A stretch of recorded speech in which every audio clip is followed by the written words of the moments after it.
Welcome to the Daily Plunge. We're in the book of Ecclesiastes, chapter 2, verses 16 through 26. Solomon, the teacher, the preacher, tells us, everybody dies. Everybody dies, the fool and the wise. They're both going to be forgotten. The mortality rate of human beings is still 100%, right? And so in the next verse, he says, I hated life.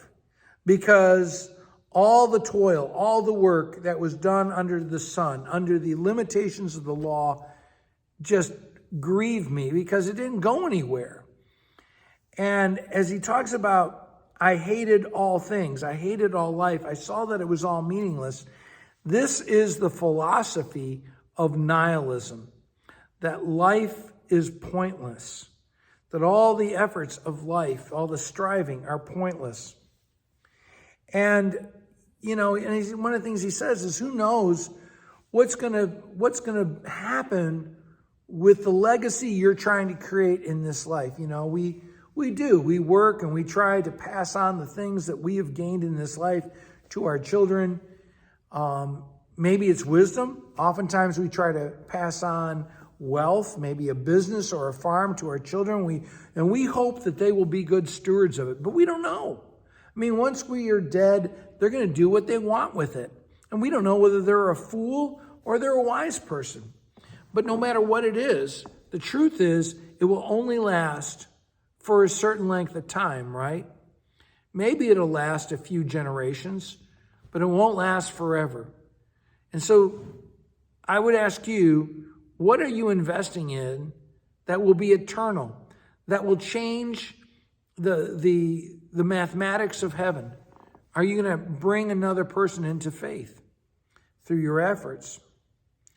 And so he says, for a person may labor with wisdom, knowledge, and skill. And again, they leave it all. It's all meaningless. All their days is grief and pain. And even at night, their minds don't rest. It's all meaningless. But then turns this switch. And it's a movement towards the gospel, towards the blessing of God. Solomon says, a person can do nothing better than to eat, drink, and find satisfaction in their toil. And this is actually a good thing, because you can't do anything about the past, whatever regrets about what you did or didn't do or wish you had done. That's all in the past. You have no control over it. And you can't do anything about tomorrow, Let tomorrow be tomorrow. It will have its own anxiety, but you can't control it.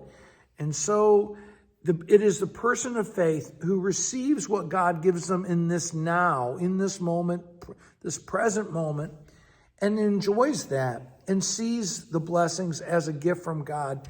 And they're the ones who have contentment and satisfaction rather than anxious toil and striving. And he goes on to say, for without God, who can eat or find enjoyment? You can't. Because if you don't think it's from God, you're going to keep nervously working to try to have it. And so verse 26, to the person who pleases God, God gives wisdom, knowledge, or knowing, and happiness. But the word happiness is not like happenstance. I want you to ask what pleases God, and what pleases God is faith. That's, as it says in Hebrews 11:6, without faith, it's impossible to please God.